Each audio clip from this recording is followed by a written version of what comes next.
Good evening. My name is Joe Bishop, and I'm the first presenter for Team B in our finals for the class COM 218.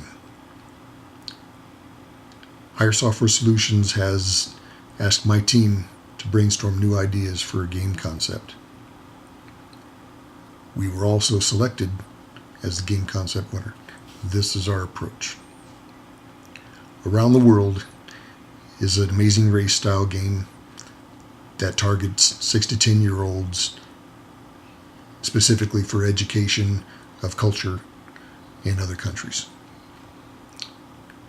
Quick introduction. Around the World is a handheld game targeting 6 to 10-year-olds and their educational development in cultures around the world, including language, geography, history, and sports and other cultural activities.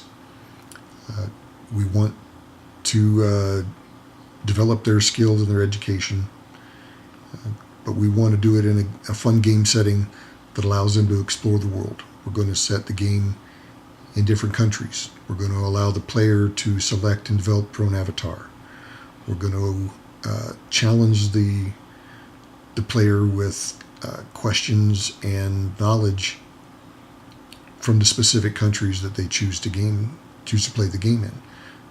Initially, we're going to start in 3 countries: Japan, United Kingdom, and the United States.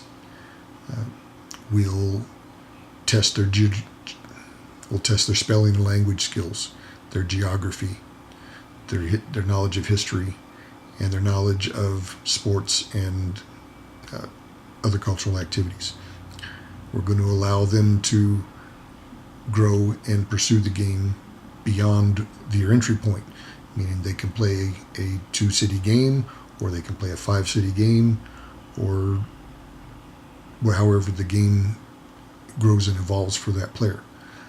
We'll let them select and choose their avatar. We'll advise them of rules and resources that are available for them to learn the game.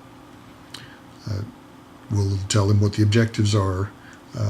To be successful in the game, you have to achieve certain objectives throughout the course of the game. And then we'll also wrap up with a quick conclusion so that we don't miss anything, or you don't miss anything, and we can catch you up real quick. Real quick first, the game genre. I've described it as an around-the-world race.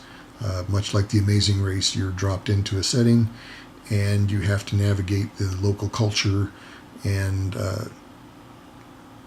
habitat, the natives, if you would, by understanding their culture, manage to get from place to place and gaining points and currency during that trial.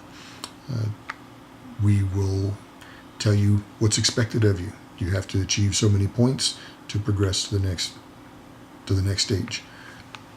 And we'll also let you know that there'll be tests in spelling and language. We'll put you in a cultural setting such as the farm or the zoo or the market, and you'll have to either spell eggs in French or eggs in Japanese, or whatever the challenge is. For history, we'll not only touch on specific figures, but events that have occurred over time.